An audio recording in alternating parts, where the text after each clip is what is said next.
thank you for coming on. I'm Man, really excited for this. I've been listening to your music nonstop for the last little while. I don't know if my team or your team has briefed you on Drivewire. I just want to give you a heads up. I'm a musician. I love music. I'm Canadian. I'm living in Toronto right now. And the reason I started Drivewire was because in music school, you ask people, what are you going to do after? And they say, I have no idea. And my heart goes out to artists and musicians of all kinds who have to work this day job, when I think there's a lot of ways to actually earn on a business side of art. So although I want to get into the creative and all the typical questions, I also want to talk about things like sync licenses and things like building a team and management and touring when COVID's not happening, and online production and content and video, because to me, the art is a huge part of it, but it's only one part of it. And it seems to me like a lot of artists would agree that there's another side. Like, once you're talented, now what? yeah. I want to get to the now what, because obviously you're talented, but what comes after? Like, I think people miss the what comes after that, and I don't hear anybody talking about it. And I just wanted to open my flaps and talk about that with artists who are doing it for real. Yeah, man, I think that's an incredibly, and like you say, all too often overlooked part of the conversation. And it's, quite frankly, I think what we deal with and talk and sort of engage in 95% of the time. And the creative, the creative aspect is sort of squished into whatever's remaining. Yeah. And the creative side of it also sort of suffers greatly, unfortunately, in terms of its capacity to actually find an audience if you don't take care of the so-called, we'll just call it the business side of it. I mean, there's more to it than that.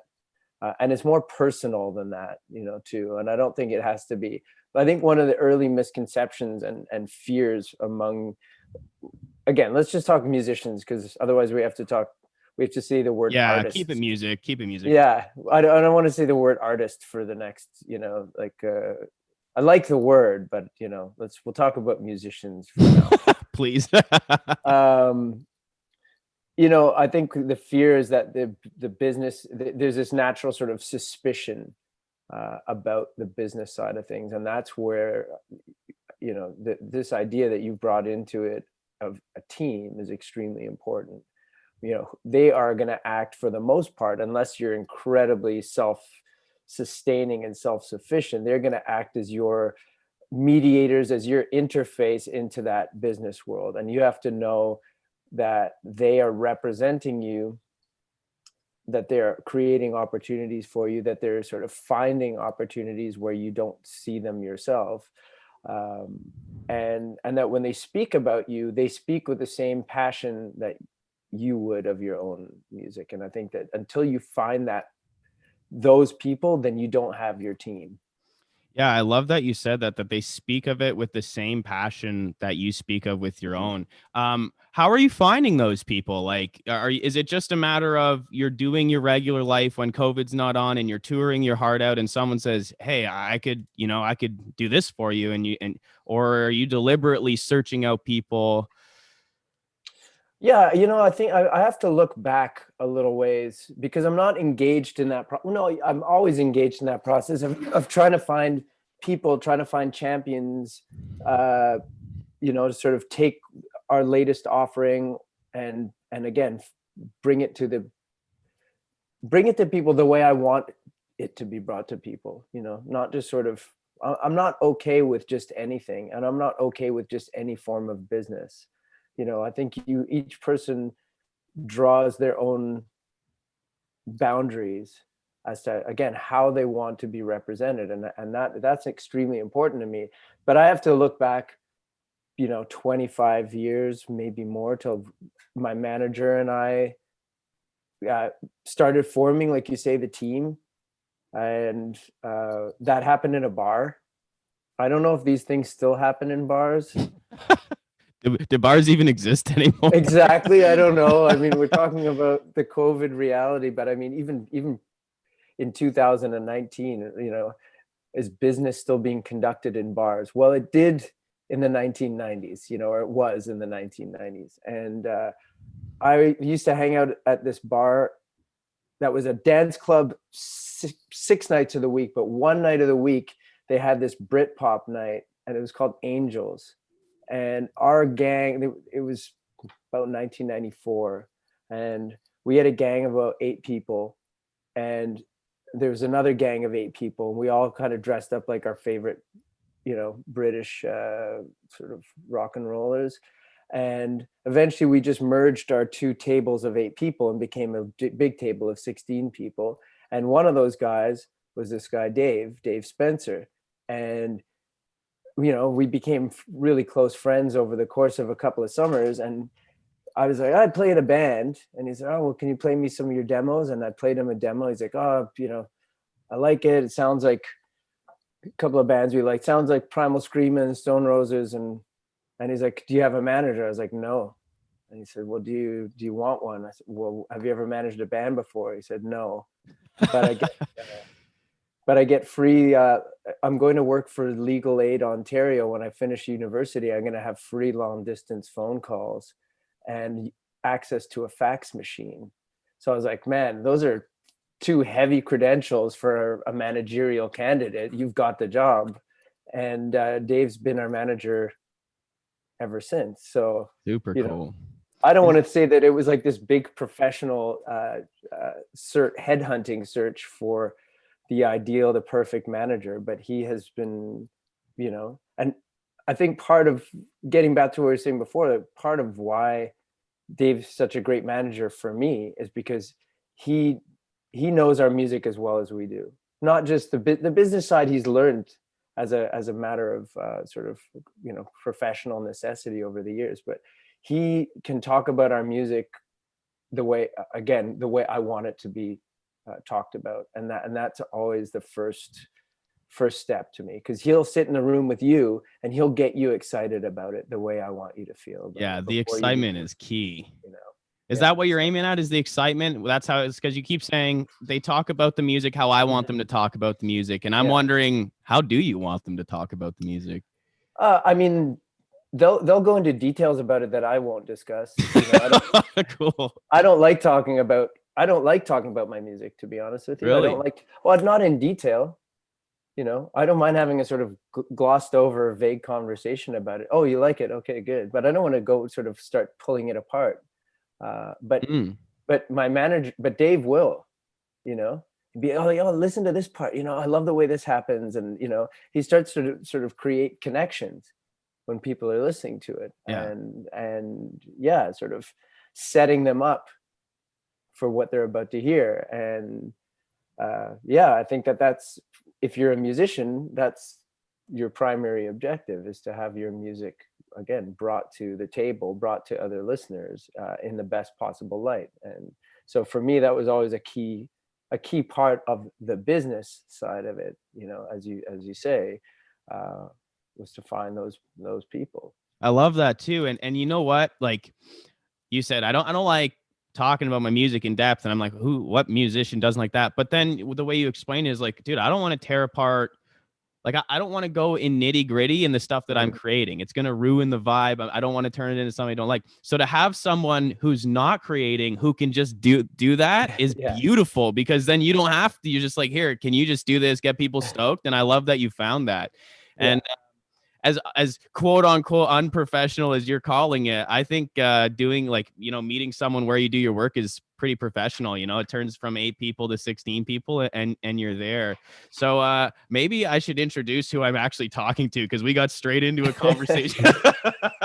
This is Sam Roberts from the Sam Roberts Band, man. Thank you for coming on Drivewire. You have a huge amount of albums, like just a ton, like Inhuman Condition, right? Born in a Flame, Chemical City, Love at the End of the World, Low Fantasy, Terraform. How do you just make such a huge amount of music? Well, I mean, I always like to think that it's because it's in my DNA to do so, but there is a part of it, because we are being frank and open about, there's a part of it that's driven by necessity, and I don't shy away from, and I mean that it's also my job to do that. And I survive by it. My kids, not to de-romanticize the whole thing, but I think that's been a big part of not to get too into the sort of historical aspects of it, but this is how I justify it all Let's the time. do It's it. like, Let's you do it. know, This is not this a is how regular show. musicians have always made a living, is by, you know, necessity, and going out there and scraping away for, you know, either, you know, patronages, or if you're talking about, you know, Bach and Mozart and Beethoven, they were gig workers that way, you know, the way we refer to it in the sort of, in today's lingo. They Right. would have to go out and find wealthy patrons to whose daughters were taking flute lessons, and they would commission them to write a flute concerto for. And now we hold this music up, you know, with this incredible amount of reverence, and as it deserves to be. But it was written, For a dollar. yeah, it was written as a sort of a way of getting by, Yeah. in a, and I embrace that part of the creative process, that I'm under the gun to make something that, you know, I guess make something out of nothing, by borrowing heavily from my musical forefathers. But nevertheless, you know, the onus is on me to come up with it. And yeah, I think I like having the pressure of knowing that my entire livelihood and well-being, and now by extension the well-being of my family, relies on my ability or not to be creative when the chips are down. Yeah, it's very cool. And it seems like now, I feel like it, first of all, always seems like this. And second of all, it definitely was not like this. But it seems like ever since kind of the first bands, like even before Sam Roberts, like you were kind of getting noticed early. Mm-hmm. Is there, like, was it, do you think it was just timing? Do you think there was something to the music? Like, was there a reason for that? Did you do anything to stand out at that time? No, Cool. and I don't. Good And I answer. think I don't think I don't think early is necessarily completely accurate, to be honest. I was 26 years old Cool. when I first signed a record deal, you know, where somebody gave myself and my bandmates money to go into a studio to record something. I was 26, almost 27. So we had already gone through over a decade of being in this band and cooking up ideas of how we were going to take over the world before it had any kind of sort of practical Yeah. I love that. frameworks. So I think that we were well past the age where most people kind of hang it up and say, I think it's not happening. Let's go and, you know, see what other avenues we can pursue, you know? So two questions that come to mind directly off of that is, what made you keep going when other people quit? And like, yeah, why didn't you quit? Let's start there. Yeah. I think that is the most important question. But I love it. It put you, yeah, go ahead. No, I don't know if I necessarily have an answer as to why, but I remember being on the verge several times, you know, because once you get out of your high school band bubble into, you know, the harsh reality. I went to university, and we kept the band going somehow through university, mainly by skipping class and, you know, getting our work done, but still putting enough energy into the band to kind of push it forward. Start playing gigs in Toronto, but, you know, to 12 people. You drive all the way to Toronto to play for 12 people. You That's know, right. That's right. And that's just the way it is. And Yep. and those 12 people were your cousins and aunt and uncle, and, you know, it's hard. It becomes difficult to feel that any kind of forward momentum.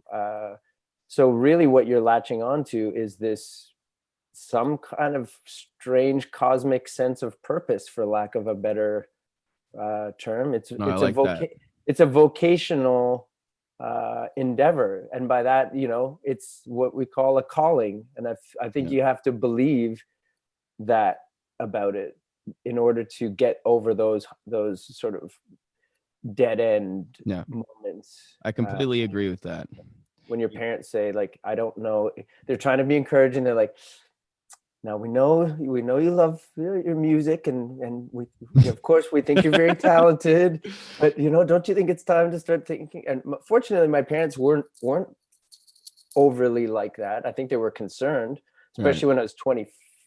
It's one thing to be concerned about your kid when they're 18, Right. another thing to be concerned about your kid when they're 24, 25, That's right. and things are starting to get real out there. And so yeah. Do you think the fact that you went like, cuz you mentioned necessity and then you mentioned like getting to necessity 24, 25, Mhm, like you go from haha this is funny to okay, if we're doing this, we mhm, got to do this now. mhm. Um can you talk about like how is getting to necessity important before you were able to go into the studio and really rock things out? For me, yes, but I don't think that necessarily. I know it doesn't apply to some people, because some people take a completely different. They'll be 16 and scouted by a record company, and whether for having the right voice or the right face or the right whatever it is, or just being in the right place at the right time, and they'll go on to make careers for themselves. But for us, it really was about that, getting to the point where uh, you were fully committed to what you were doing. And by that, I mean, you leave yourself exposed to, I don't want to say harm, but who knows, I guess in a way, yeah, you're leaving your back exposed. And for me, that's when I started writing good songs, or what I thought were good songs. Cause I didn't even necessarily think my songs were particularly, again, why do you keep going when you're writing songs that I didn't even necessarily think they were that good?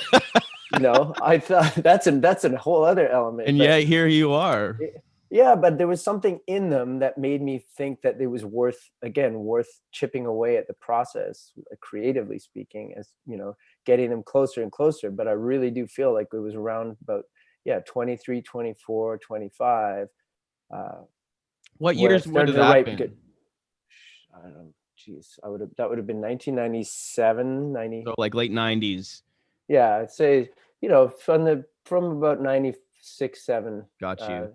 I started to write better music. And and personally, I think it was because I had to Yeah. write better No, I music. like that. And as you keep going, you're not going to get worse. You're going to want to get better. You're going to want to push yourself to do things. Mhm. And I have one of my questions that I've been thinking about the last few weeks here is you just have a lot of straight up recognizable and super catchy music. Mhm. Like Hard Road, Bridge to Nowhere, Where Have All the Good People Gone? Like you find yourself singing them after the song is off the radio. Like, are you trying to make songs like that, or is that just an unconscious, it's just happening and then I'll let Dave talk about it when he hears the song? Yeah, I think, like, maybe having worked at songwriting for so long, you do get to a point where you have, maybe, I don't know, an ease with that kind of thing, or there's more of a fluidity to your writing process, where you can y- access that kind of a melody, or those kinds of phrases that end up sticking in people's heads. But again, I emulate the Beatles, for example, and it's hard. The Beatles are so melodic right through every part of the song. Yeah. Every guitar lick, every bass line, all the drum fills, everything, let alone, and then get to the melodies and the words. And so, those are the bands that I grew up loving. And it's sort of, having your song being so focused on melody will bring that kind of, uh, you know, I don't know, I guess, that feeling of almost knowing the song before you've, on Yeah. the For first time like you've, exactly coming straight through it, and yeah, you feel connected to it by the second chorus, and by the third chorus you feel like you've heard it more than one time. exactly. So, That's and I really don't think cool. every song should be like that for me, but those are like the tent poles for our, they're the ones that hold up the structure of our records. They hold up the structure of the live show. And then where I think things get interesting is what you do in between those songs. And that's where I focus more and more and more of my, I'm so glad when I have 3 or 4 songs like that on a record. If I have 3, maybe 2, and then, but because that allows you then to kind of get into all the other stuff that happens in the cracks and the spaces, and that I think ultimately is what makes a record interesting and compelling. The other stuff. Yeah, the stuff that, again, those songs support it. I can't, again, I hate de-romanticizing music like that, but I see those songs as pillars, and right, and what you do otherwise, how far you can pull and stretch a record in different directions and still do that without breaking it. And by that I mean like making it feel like it's just a collection of songs. Right. Because correct me if I'm wrong, when you sign an agreement basically with a record label, there's like a minimum requirement of marketability, right? Like they can literally turn you away if they're like, whoa, this John Mayer's 5th album, this doesn't sound like all first 4 albums that we've been trying to sell. Like, go back and make another one. So you're kind of pulling on the elastic as far as it can go. As far as it can go, my friend. That's I love that. I like that, man. You got to, well, there's a give and take, because you have to grow as an artist and change. You can't make the same song more than one time. So I have to change, but I have to stay the same. Like, where's the That's the trick, though. I mean, that's the challenge, is knowing that if you deliver a record with 2 songs on it, that the record label will hear them that are sort of commercially viable. The record label will hear them and go, all right, they may like or dislike the other 8 songs on the record, but they're like, we've got the tools that we need. Right. So I think the challenge then, knowing that that's a factor. I'm talking about on a major label. I'm not talking about if you're on an indie label, you do whatever the hell you want. All the time, and you will, I don't know, you'll live by those creative decisions. But I always sort of embrace the challenge of trying to write those songs that you are going to get on the radio, but you still can hold your head up and say, I love those songs. I'm just as proud of those songs as anything else I've ever done. It just so happens that they're catchy and that they're going to be played on the radio. So having those 20 radio hits or whatever you're aiming for, but making each one of them sort of into something that you're still just as sort of stoked or proud of, as that weird B-side that only 7 people ever listen to, Yeah. I tried to make that kind of my mission statement when it comes to writing a song, the song or 2 that it might get played on the radio, for sure. It's just still don't mail it in. The way you use the word challenge makes me think you really enjoy kind of the difficulty as well as the positive part of it. Yeah, for sure. I mean, if you're going to get bummed out about that, then don't sign up for this particular path. I appreciate the honesty. Don't, like, it's part of it, and it's but again, as much as, especially nowadays, as the poles are kind of pulling further and further apart, like, I now realize that the music that I make is so far, or getting farther from the sort of mainstream psyche of today, especially what kids are listening to on the radio today, what's played on the radio in general. It's getting further and further apart, where it's kind of strange to feel yourself drifting, to start off kind of like in the center, and you're becoming more and more of an outlier as time goes by. Right. So then it's like, what's your reaction to that?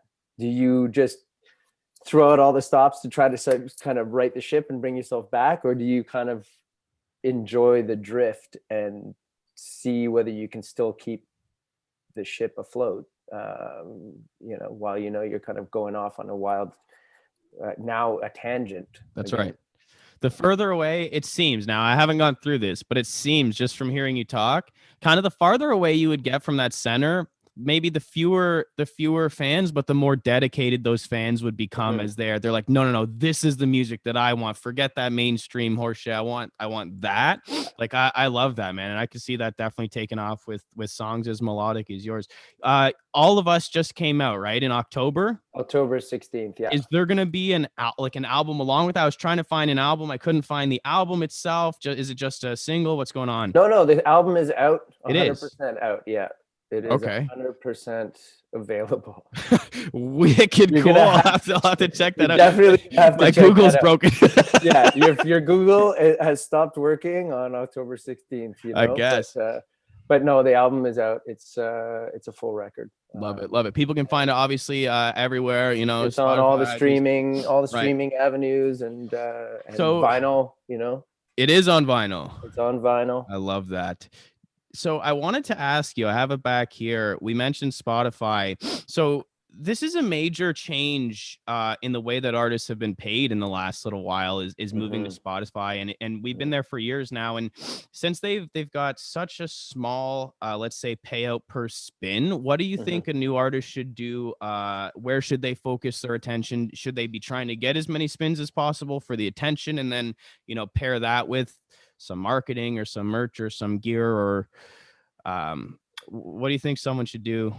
Yeah, I mean, all of the above. I think you're right. You can't just put all your eggs in one basket and expect it to provide enough for you these days. And for sure, I mean, the hope is that streaming services end up paying a higher stream rate to the artists who put their content on it. So Right. I think we're all waiting for that. But in the meantime, you can't just sort of sit around and wait for that kind of legislation to run its course. You have to work. It's a grind, you know, and it always has been. That's the thing. This isn't just in the 20 years or so since we signed that record deal, the music business has undergone so many changes that it's, you know, it makes your head spin. From Napster and the sort of beginning of streaming and, you know, pirating of records, and then the record labels didn't particularly adapt quickly to that, and we had all this litigation and lawsuits against, you know, kids in their, you know, looking up music online, and just everything was just wrong about that, and you know, moving through media platforms at light speed to the point where as soon as you adapt to one, it's kind of fallen out of favor. And so I think we've just learned to be as adaptive as possible, and as quick-footed as possible. And that means, like you say, merch, taking care of your social media as best as you possibly can. That's definitely not my strong suit, you know, and it's a chink in the armor, you know, for us at this point. It's just when we didn't grow up with this culture and we haven't adapted quickly to it. So it's something that we're always kind of scrambling to stay on top of. Yeah. And then there's, just kind of playing shows is still, this is what the pandemic has exposed, is that we've essentially, for the most part, become kind of like a monocrop culture. There's only one real way to make a living playing music, and that's to play live. So your first mission has to be good at that. Be as good as you possibly can be at performing, and put as much energy as you can into that. And focus on live. Focus your heart and soul on that, and good things will happen for sure. Has so obviously COVID stopping the live for you guys, did your band use it as an opportunity to kind of write as much as possible? Are you taking a bit of a hiatus right now? What's going on? Haven't written a note. Really? Not a lick, man. You know, I mean, honestly, we finished making the record right before the lockdown, the first lockdown. Right. We're in Quebec. We have, you know, we're in like, I think we're like in our fourth lockdown at this point, or Serious? Extension of the same lockdown. It's Okay. pretty, but you know, we mixed the record and then sort of got into the pre-record album launch mode, and that kind of takes its energy and takes your focus away from writing. But you know, the snow, I'm looking out the window, the snow's falling, and that's always a good time for me to start thinking about writing new music and seeing what else is in the well, you know. I love that, man. I love that a lot.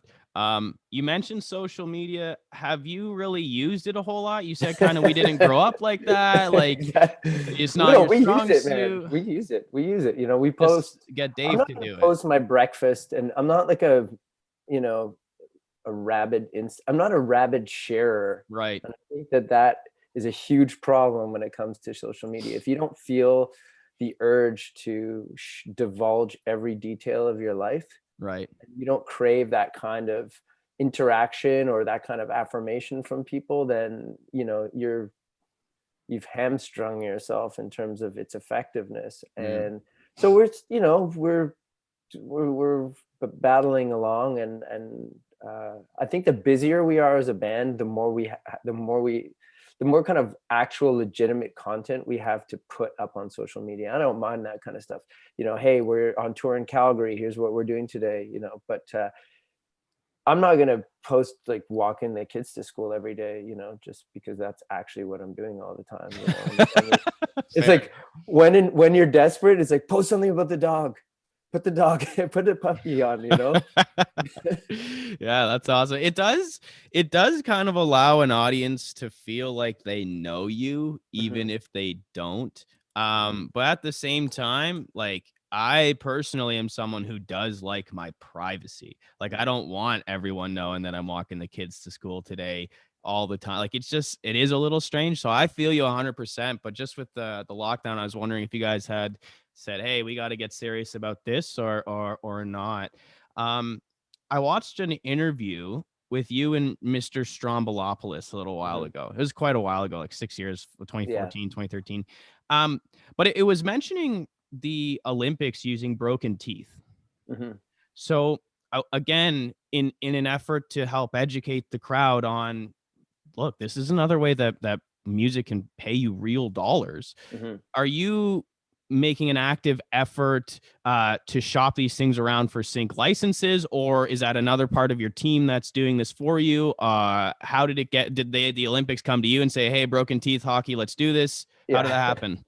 You know, I had my that song was born out of a real life situation. I had my front teeth knocked out playing hockey, which is not something you'd want to happen when you're, I think I was in my mid 30s at the time, you know. Sort of, yeah. So it's one thing if it's you know, you're a 19-year-old hoser on the ice. If it's another thing if you got to come home to your kids and you got no teeth, you know? So anyway, I was like, I got to pay for this dentist bill. I better write a freaking song about it, you know, and shop it to the Olympics. That's talk about necessity. I got to pay. You know what I'm saying? It always comes back to that. So like, luckily I got the old, my, it's the best tooth I've got, by the way. It's like bionic now, but so you lead in with that one, do you, on something hard? Oh, for sure, on baguettes or whatever it is, apples. Oh man, yeah, you know, this song ended up kind of getting me out of a jam that way, literally. So, but in terms of shopping songs for syncs, it feels like there's so much competition out there for it right now. So you really have to be pretty dialed in, and yeah, you need a team of people working on that, and some people who are dedicated to that. And there are some really great outfits out there who you can hire independently to shop your syncs to, because all it takes is landing one, and you can then pay that company for their service, encourage them to keep doing it, and also put money in the bank for you to, you know, either put food on the table or work on your next recording project. So but it needs money, man. Yeah, for sure. It's one of those things where you've got to, and it's extremely competitive because everybody realizes that aside from touring, it's one of the only kind of legitimate revenue sources out there. So obviously every single band, every songwriter is fighting for the limited real estate like that. So when something like the Olympics comes along like that, that was just like a gift from the gods. Just good timing. You know, yeah, it just good timing. So really lucky. Maybe the broken teeth was a good thing in the end. In the end, exactly, man. So you never know. Sometimes you're gonna have to take a real hit for your art. Just beware. Man, you keep mentioning team. We talked about Dave. Who else is on your team? Do you have video people? Do you have, you know, is there artists who are making your cover art? What else are you putting?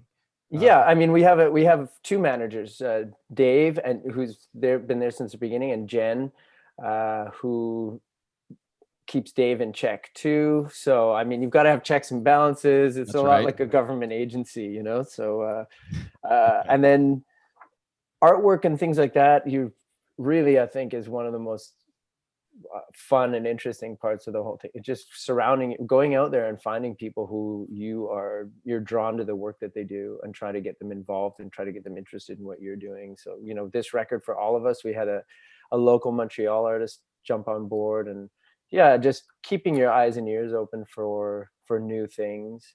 And then your label, again, I think a lot of, historically, the label artist relationship has been painted as being adversarial. Yeah, antagonistic for sure. Yeah, exactly. And it can be, if you don't stick up for yourself from the beginning, because then you're gonna be sort of pushed and pulled in directions that you don't want to go in. But if you make it clear from the beginning that you're your own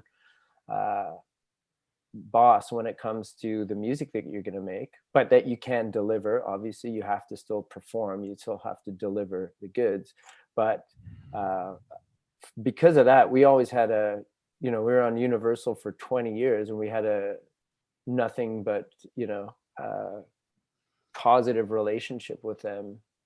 But we would dig in our heels anytime we felt like we were being sort of drawn away from where we wanted to go, and so I think that made it healthy in general. So that's a part of your team that you have to establish the tone right out of the gates with them.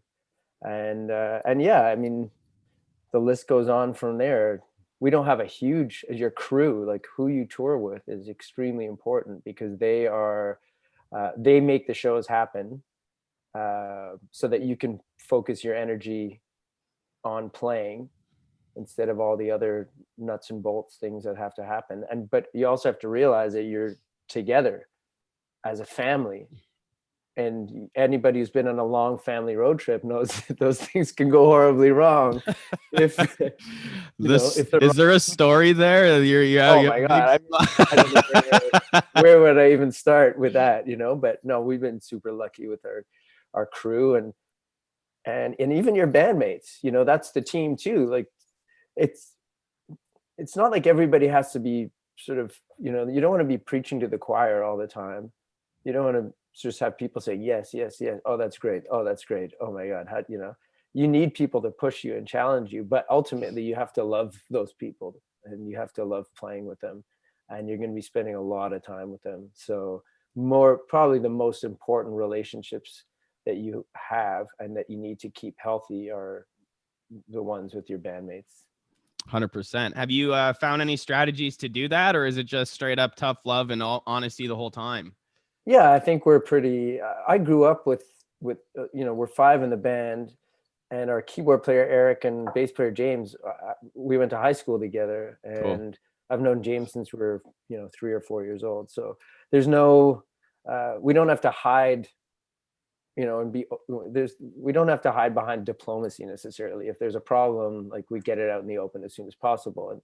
And even the newest member of the band has been with us for 15 years. I mean, we still call him the kid, the new guy. But, yeah. Never gonna live that down. So I love that, man. I love that. And I have a few friends that I'm living with right now. And what I like about it, and what I think is completely related, is like, I've known them since before high school. And if you, let's say in your band, if you get into an issue and you have to bring something up and shit gets heated, like, you're still going to be okay after. Like, our relationship goes deep enough that this argument is on the top, but it's not, it's not the bottom. So I think that's really important, and having that kind of connection with your band is vital. And then also, like, when you know each other on that level, if something's going on stage, words don't have to happen to react to it. You mentioned being really good performing. Well, music is give and take. And when you're paying attention to each other and what's up, like, a little bit of eye contact can actually send an entire couple paragraphs of what I need you to do right now. 100%, man. Absolutely. And that comes with experience and just time on stage. It's something that you can't necessarily just sort of rely on being in your rehearsal space and getting that kind of communication going all the time. It's something that kind of has to happen in those panic moments when things are turning south on stage. How you deal with that, somebody's monitor is not working, or the bass player is off in their own world, like on their own Yeah. 2001 A Bass Odyssey, we always joke about it, but it's just, you've got to be able to play together. Everybody has to be in service of the music. It's not, it can't be, and I say this as the person who, my name's attached to the band and I stand in the middle of the stage, and the last thing I want is for it to be sort of a one spotlight on this one person the whole time, with everybody else playing in the shadows. It's everybody working together for the betterment or the greater good of the songs, and again, it takes time to kind of flatten everybody's, I don't want to say flatten their ego out, because it makes us all sound like kind of lifeless robots, and it's not like that at all. But just have everybody working in the same direction. Yeah, and nothing is more difficult than working in a band with an egomaniac. I've done it. I've been there. I've seen people. Someone who's the guitarist realized his solo is going to be missed, and he kicks the bass player to like stick on the. It's like classic. Dude, it sucks, classic. But it's you gotta classic. Let it go. I know. Oh man, I got only a few more questions for you, man. I've really enjoyed our conversation. Where can people find your music, support you, buy your stuff? Where can I get your vinyl album? Yeah, well, I mean, hopefully, ideally, you'd find our vinyl album at the local mom and pop's record store. So if it's there, great. If it's not, ask them to stock it. So again, not just for us, but for them, and keep people going into record stores essentially as much as possible. Really good answer. And obviously all the streaming services like Spotify and Apple Music and Amazon, you can hear it there. And our website has, I haven't been on it in a while, but I know there's probably some information there too. I was waiting for you to say SamRobertsBand, right? .com? SamRobertsBand.com. That's right. And it's weird how saying that now feels like I remember when that felt like a very modern thing to say. It's like, oh, SamRobertsBand.com or whatever. We're just saying your website. Now it feels like it's this relic of an ancient time, No, I like it, man. It's professional. It looks good. I was on it. I was scrolling through it. Like it looks good. It's well put together. Another part of the team, right? Maybe probably not a bandmate put together a website that professional, right? No, definitely not. But to it, like that being said, our drummer does a lot of editing for our videos and things like that. So we try to do some of the stuff in-house. If we do just like a promo video for an upcoming show, or oftentimes he'll be the one who's chopping it together and making things happen. So it's definitely nice to have people around you who are versatile. So that leads directly into my next question. This is one of my favorite questions to ask. I get a different answer every time. Okay, aside from music, for you, what has been the most important skill for your career? For my career, I was gonna say, like, what would I do if I were in I was definitely like within high altitude mountaineering. Really? None of which skills are applicable to. That's funny. Is that like, were you just throwing something out there, or do you actually have? No, I'm into it. Really? But, I'm into mountaineering in general. Yeah. Super cool. But so that's always what I'd like to do if and when. How did that start? Let's go. I don't know. I've just always been into mountains. Like climbing rocks and shit. Climbing rocks and sick.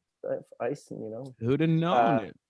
Who'd have known? I know. But nobody's ever gonna pay me for that. But you don't know. I think honestly, for me, it's I can be pretty stubborn when it comes to that we can't do something, and I try to do it in a quiet way, but it's definitely a streak that's helped me to, like we were talking about earlier in our conversation, about when you hit those dead ends, how do you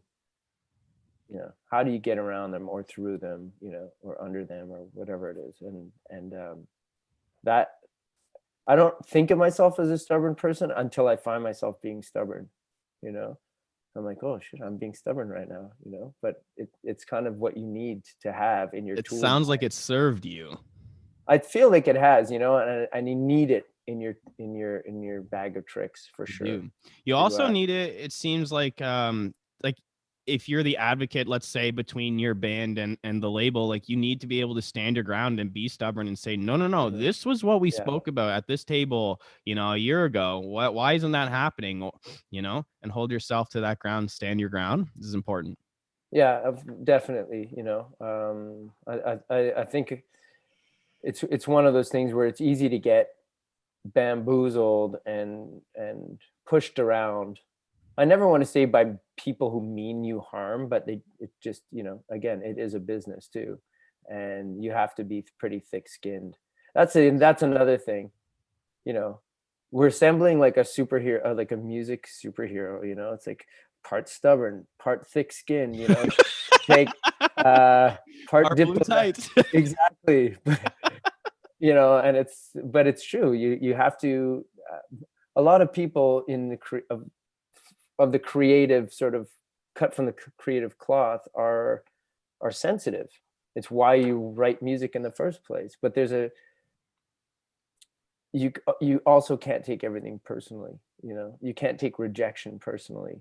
The way, you know, the way you feel all these things that you write about, you if you feel rejection that deeply all the time, then I think you're gonna have a really, really hard time with it. So yeah, you just kind of have to be able to roll with the punches, as the saying goes. Super good answer. I have not heard stubborn yet. That was the first time in over a year of doing interviews with people that I've heard the most important skill outside of music for them has been stubbornness and thick skin. Really, really good answer, man. I see a lot of artists, like I would have to say a majority of the artists that I have spoken to, they're really, like you said, super sensitive about it, which is, in my opinion, a very good thing, but it leads them to take like rejection super serious. Hmm. In fact, actually, it has led a lot of people that I've spoken to who are creative to not even release music because they're never finished it because they're Hmm. so afraid of the rejection that they could get on the song. And it's like, dude, like you got to draw a line somewhere. Like we got to get this music out there and let the crowd tell you it's awesome. And then like what happens if the crowd doesn't hate it and you're just like scared? Like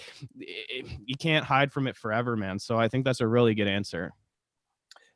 Well, yeah, you know, I encourage all those people just to plow through and get that music. You know, it's part of it is just starting something and finishing it. Like it's really hard to dot that final I and cross that final T Right. and say this is done, or this is as done as it can be.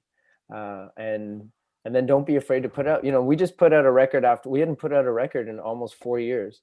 And as much as that extra time allows you to keep working on it and getting it better and honing it and all these things, you're also sort of in the back of your mind, you're thinking, man, this is going to be judged more critically than if we were putting out a record once a year or every 2 years. And they're like, you know, they've just heard something from you. They know they're going to hear something, and then, you know, so you know that there's going to be a bit more of a microscope put over this one, and you just kind of have to shake it off and finish it and say it's done, and I'm going to move on to the next thing, you know. And this life's too short to not make as much of the thing that you love as possible, you know. So That's it. Like I want to double down on it. I want to talk to more cool people like yourself. I mean it. I that's love it. this. It helps. Like it really helps getting the mindset and getting the attitude. And you spoke a lot about de-romanticizing and how you don't want to do that. Like that's actually what I want. I want Hmm. people just to have, okay, if you watch Drivewire Radio, you get a plain view of what the industry is actually like. None of this like, oh, detective work is like CSI Miami, because it's not. Hmm. So I want people to see what's up and see that it's doable. There's resources there. There's a way to make it. But you need all these other skills aside from just sweet guitar lifts or guitar licks or bass riffs or good drums. I'm curious. Parents from South Africa. Hmm. Has this influenced your music at all? Really? Yeah, for sure. You know, I think in the music itself, I listened to a lot of South African music, so very literally it influenced.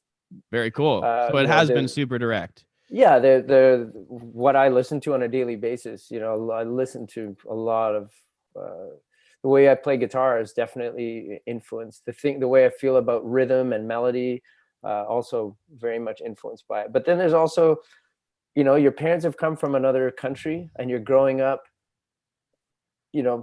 learning about where they come from, but also sort of going through this experience of getting to know Canada at the same time as them. And you have a different perspective about the country that you're born in when your parents are from somewhere else, and you kind of got a foot in both worlds. So, when I write about Canada now, I write from like a very deep kind of reverence for the place, because I can't take it for granted that we've been here for many, many generations, and that it's like my eyes had to be open to it in a way, and I had to learn about it and discover it, and it wasn't just sort of shown to me. And I think that in terms of writing about the place that you come from, that had a huge part to play in it. I think that's really interesting, because you're kind of hailed as this sort of Canadian super songwriter, and I can see why, and I love that. But I also can see why that like you said, I learned about Canada with like at the same time. I think I read that it was 3 weeks before you were born they came here. So you were like they were literally learning as you were learning. That's a really, really unique perspective for a straight up Canadian to have. And then you do all this writing about it. I can see why it took off. Like, as I'm getting a nostalgia feeling, even though I didn't have that experience, right? Yeah, I had a pink snowsuit when I was like, my parents were getting clothes from whoever, and I had this crazy pink snowsuit with a giant like elf pointed thing and a big furry collar, and then my parents got me a Boston Bruins jersey in the 1970s. I saw that. Just can't do that in Montreal. At the height of the greatest hockey rivalry the planet's ever seen, Gosh. And it's all those kinds of stories that kind of man, you were probably getting the weirdest looks. Getting on the ice with my skate guards still on, my first practice. I've done that. I took the biggest whipper, and it's my dad. He just has no idea. He's never worn skates in his life, and wow, man. I'm glad I asked that question. I was curious about that, see how much influence it actually had. And it makes a lot of sense now. And now that I know that, I'm going to go back and re-listen to a lot of this stuff and see if I can pinpoint influences from different areas. Yeah, it's definitely there, I'm going to do it. I'm curious, do you have a favorite piece of gear? Like hockey gear or just gear? I mean, I was thinking musical gear, but like we can go to hockey. I was gonna say I've got some ice axes here. I got lots of. I'm a bit of a gear. You're like climbing mountains in your off time. Exactly. So where do you go for that? The mountain room is over there. I mean, Montreal, we've got mountains to the north and the south. You do? Okay. Go out west and go wherever I can. Very cool. But yeah, in terms of gear, I mean, I grew up playing the violin. Classical violin, and I've played since I was 4 years old, and I think it's still my favorite instrument that I have is my violin, but because it's not necessarily applicable to the band, and I've had the same violin since I was a teenager, Really? So that's probably my favorite, the instrument that I feel like sort of most protective about. But it's probably my guitar. It's a Gibson 335 that I don't play that much on stage anymore. I play a Fender Jazzmaster now, just because it seems to be more applicable to our last like 4 or 5 records and sound wise. But in terms of the guitar that I look at, I'm like, man, it's a good looking guitar. It's the 335. It's kind of a hollow body, and they're gorgeous. They're gorgeous. I'm not willing to go to that price point. I've like looked at it a bunch of times, but I'm like, nah. Maybe Sam Roberts. No, man. There's been a moratorium on buying gear around here since my kids were born. But before they were born, it's like, we just felt like we needed to have all these guitars and have all these cool amps and things like that. And then you realize that you're like, man, these guys are gonna have to go to university one day, and I gotta buy diapers. Exactly. So you stop buying guitars. It's real, man. But I do love guitar. I love I love the instrument, Yeah. I love the way they sound. I like playing them, but I also love the way they look. I think you'll appreciate this. I have right behind me here. I've got like there's my bass in the Oh corner. yeah. Hold on. If Is you that a really P, like is guitars, that a P bass there in the corner? What is I it? actually just got it. I love it. It's a Marcus Miller Sire. Oh, okay. I Never seen really it it's before. a P7. It's got like a P bass and a J. I'm really loving it. But I want to show you this. This is my baby. Wow. That is cool, man. And it's got I'm trying to get in the camera. Those are shotgun shells for the tone Wow. pots with an Ontario license plate for the actual like kind of pick guard. Is that a telly that's been fully redone, or is So that like I'm gonna call this guy out right now because I'm a little bit pissed off at him. This guitar is made by a guy in BC. His last name is Cruz, Cruz. And hopefully this is not backwards to you because it's on camera. I don't know how I'm going to do this. If you see right here, they're all like numbered. This is number 27. Oh wow. So he calls them cruise casters, and they're actually dope. Like I want to give this guy credit to credit's due. He makes a really nice guitar. They're all gorgeous. Some of them have holes all the way through. Some are with mirrors. Like he uses different stuff on the tone pots. They're amazing. You can get them for like $13.50 shipped anywhere in Canada. Really cool guitar. I picked this one up in London, Ontario from a guy off Kijiji. He didn't want it anymore. He wanted to buy some other guitar. His loss, not mine. But then the dude took this one off his website, and I went to cruisecaster.com and I found number 27, and I showed so many people, and I sold guitars for it. He doesn't even know this, but I've been like getting people to buy his guitars, and he must have seen me going to his website on this one all the time, and he took my guitar off the site. Oh man. Screw that guy. That's a bummer. But I really do recommend them. Like the guitar sounds awesome. It's super versatile, and I just if you, Well, you love the beautiful guitar, work on it for sure. I love all those like little. I'm amazed. I got it for $5.50, man. The guy just didn't want it. He wanted to buy Wow. some other, and so I'll never let it go. I traded and sold guitars to put myself through music school, and this one came into my lap, and I just fell in love with it. And I'm like, no, I can't. Like I knew I had to keep it when I came home, and I was drinking, and I had a heavy key set at the time, and I just was not thinking, and I hucked my keys like into my room, and I heard the sound of just like right, like the sound of hitting the guitar, and I was like, oh fuck, like I probably damaged one of my nice guitars, and I turned on the light, and it was this one, and it hit the license plate, and nothing happened to it. And I'm like, I'm keeping That's it. perfect. Yeah, I really love it, man. I really love it. Dude, thank you so much for coming on. We have exhausted the hour. We've exhausted my questions right on time. I really appreciated this conversation with you, man. I learned a ton. Well, same here, man. And there's so much to discuss, and I really like the idea that you're bringing this side of the conversation to light, because I do feel like for a lot of musicians, it's a big murky unknown, and it can be a stumbling block, and the last thing you want is for people with talent to be sort of stopped before they even get a chance to start. And That's right. So yeah, if you're ever up for a part 2, there's still plenty to talk about, so just let me know. Hey man, I will get Dom and Fran contacting your people right away, man. Anytime, man. Honestly, it'd be a pleasure. Hey dude, I really appreciate it. Maybe when COVID's over, we will do a live one in Montreal, maybe in Toronto if you're coming this way, but I would happily come to you to learn this much again, brother. Anytime, man. Hey, thanks so much, Sam Roberts Band. Check him out online, listen to his tunes, see if you can catch the South African influence. Thanks for joining us, man. I had a great time. See you, everyone.